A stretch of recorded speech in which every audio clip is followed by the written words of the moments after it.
Social media జర్నలిస్టులకు తెలంగాణ రాష్ట్ర ప్రభుత్వం ఇంటి స్థలము, కనీస గౌరవ వేతనంతో పాటు 1 ఎకరం వ్యవసాయ భూమి, అక్రెడిటేషన్, హెల్త్ కార్డులు కల్పించి కనీస వేతనం అమలు చేసి సోషల్ మీడియా జర్నలిస్టులను ఆదుకోవాలని జర్నలిస్ట్ వెల్ఫేర్ సొసైటీ రాష్ట్ర అధ్యక్షుడు మహమ్మద్ చాంద్ బాషా డిమాండ్ చేశారు. ఈ సందర్భంగా వారు మాట్లాడుతూ చిన్న పత్రికలలో, సోషల్ మీడియాలో, యూట్యూబ్ ఛానల్లో విధులు నిర్వహణ చేస్తున్న జర్నలిస్టుల కుటుంబాలు రోడ్డున పాలవుతున్నాయని, వారి జీవితాలకు గ్యారంటీ లేకుండా పోతుందన్నారు. వార్తలే లక్ష్యంగా పనిచేస్తున్న యూట్యూబ్ ఛానళ్లకు, సోషల్ మీడియా విలేకరుల కుటుంబాలకు తెలంగాణ రాష్ట్ర ప్రభుత్వం ముఖ్యమంత్రి రేవంత్ రెడ్డి ఉచిత బస్సు సౌకర్యం, హెల్త్ కార్డులు మంజూరు చేసి అండగా నిలవాలని ఈ సందర్భంగా వాళ్ళు ఒక ప్రకటనలో తెలిపారు. కొంచెం రిక్వెస్ట్ చేస్తున్నాం, మేము మా సోషల్ మీడియా మిత్రులు నానా అవస్థలు పడుతున్నారు, నానా ఇబ్బంది పడుతున్నారు.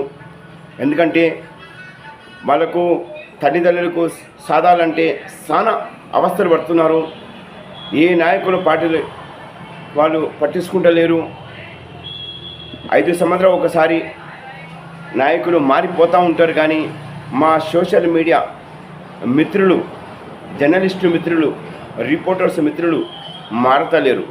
వాళ్ళకు మారిస్తలేరు. మీరు వాళ్ళ జీవితాలే ఎట్లా ఉన్నాయో ఇంతకుముందు, ఇప్పుడు కూడా అట్లే ఉంటున్నాయి.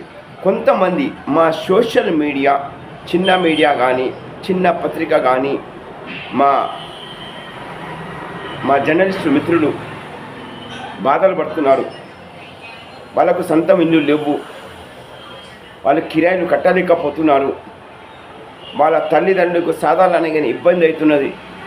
ఎందుకంటే మా మీడియా మిత్రులు మీకు అండగా ఉంటున్నారు, మీకు సపోర్ట్ చేస్తున్నారు, మీకు మంచి పేరు తీసుకొస్తున్నారు, మీకు పైకి తీసుకొస్తున్నారు.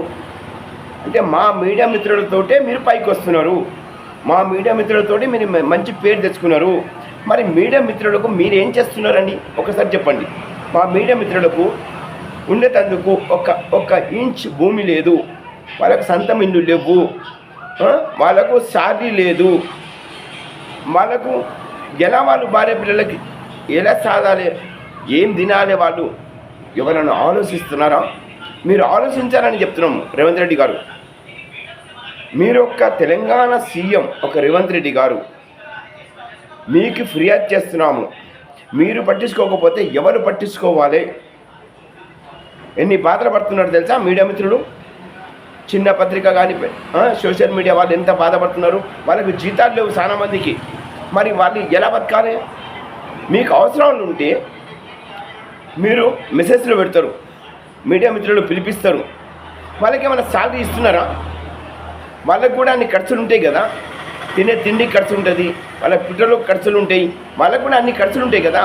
అంటే ఒక మీడియా మిత్రుడు అతడు జేబుతోటి ఖర్చులు పెట్టుకోవాలన్నా, మీ దగ్గర రావాలంటే అతడు బండిలో పెట్రోల్ పోసుకొని రావాలన్నా, ఒకవేళ బండి లేకపోతే ఒక ఆటోలో రావాలంటే ఆ కిరాయిలు అతను కట్టుకోవాలా? అంటే మీరు ఇయ్యలేరా అని అడుగుతున్నాను. దీనికి ఆన్సర్ ఇస్తారా మీ రేవంత్ రెడ్డి గారు? మీరు కొంచెం ఆన్సర్ ఇవ్వండి. నేను ఉన్నది వాస్తవానికి తెలియజేస్తున్నాను.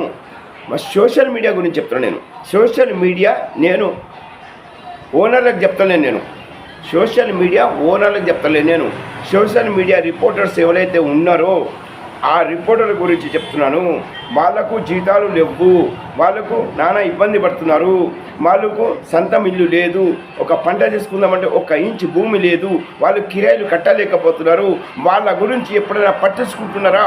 ఎమ్మెల్యే కానీ, ఎంపీ కానీ, మినిస్టర్ కానీ, ప్రధానమంత్రి కానీ, కౌన్సిలర్ కానీ, విలేజ్ సర్పంచ్ అయినా కానీ ఎప్పుడైనా పట్టించుకుంటలేడు. మరి మీకు అవసరం ఉంటే రిపోర్టర్స్కు ఫోన్ చేస్తారు, మీరు ఇంకా బెదిరిస్తానికి మీకు హక్కు లేదు, మీకు అధికారం లేదు.